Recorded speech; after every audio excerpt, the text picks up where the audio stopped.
The subject of chords is probably one of the most important things you can learn in all of music. Today, we're going to be talking about how to build a chord and how you can start to use your chords. So what makes a chord a chord? Well, when you think of a chord, think of a literal chord. Think of a group of strings that you put together to make a chord. One string alone is not a chord, but take multiple strings and you tie them together, then you have a chord. Same thing with notes. If you take multiple notes,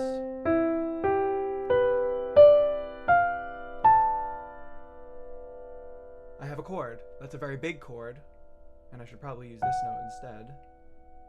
But that's basically what a chord is.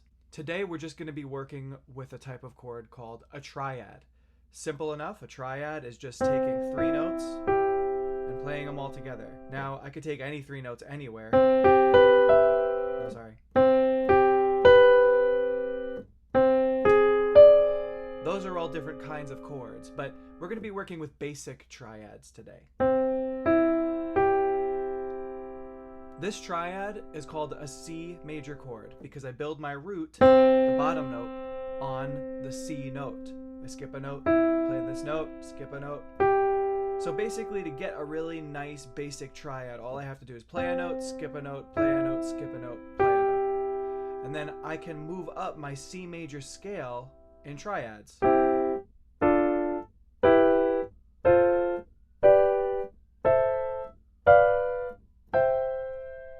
Now what I did was I played a C major chord, and then as I moved up, my root changed to D, so now I'm playing a D, not major, but a minor chord. The reason why this is a minor chord is something that we'll get into in a future video. D minor, E minor, F major, G major, A minor, B diminished, and then I'm back to C major. Every major scale has 7 unique chords in it because there are 7 unique notes. Because then when I get back to here, I just do the same thing and so on. So C major, D minor, E minor, F major, G major, A minor, B diminished. Number 7 is always weird in every major scale, and then back to C major. I could take these chords and I could flip them. So say I am reading a lyric sheet and it has a C written over the lyrics, and then it has an F written over the lyrics, and then it has a G written over the lyrics, and then it ends up back at C. So what I could do, if I were following those chord progressions correctly, I would do C, and then F, and then G, and then C.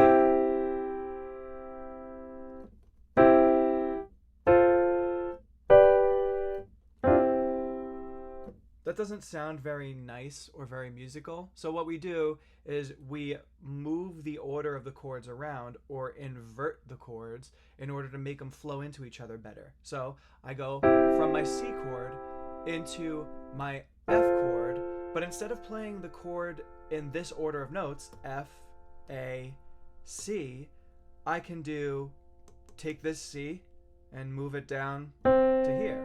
I'm still playing an F chord, but now it's just a different type of F chord, or a different inversion of an F chord. So if I go from C to F, now it sounds a little bit more musical. Instead of C, F, it's just like C, F. This one note stays the same because F and C, chord-wise, share one note, which is a C note. So now when I want to move from here to G, well, I recall that my 3 notes in the G chord were G, B, and D. So if I'm here, and then I go to here for the F chord, well, G has G, B, and D in it, so I'm playing none of those notes, so I'm going to have to change all 3 of these. I could do something like this, right? So G is here, B is down here, and D is here. Or I could go up this way. And then I want to get back to C. I could go back down to here. It wouldn't be wrong, but a little bit of a nicer sound would be. So how did I know to do that? Well, one, I've been practicing chords for many, many years. But also, I'm thinking in my head as I'm playing, I'm thinking, what is a good voice leading? Am I just jumping around playing chords as like widely spanned as I can, or am I trying to lead each chord into the next? I did the same thing. What I just played is the same thing as doing, but instead I tried to keep the notes of each chord as close as possible to the notes of the next chord. So that's the basics for chords. I mean, your triads, just work with triads. You don't need to be playing these big fancy chords. You don't need to learn all that stuff yet. You could just stick with triads and play around with them. I mean, go up your C major scale. Do the same thing with D. Say I want to play a D minor chord, and then I want to play an F major chord, and then a C chord. Okay, great. Okay, good. Let's see if we could do better voice leading. And you could experiment that however you want. You could start in a different inversion of a D minor chord.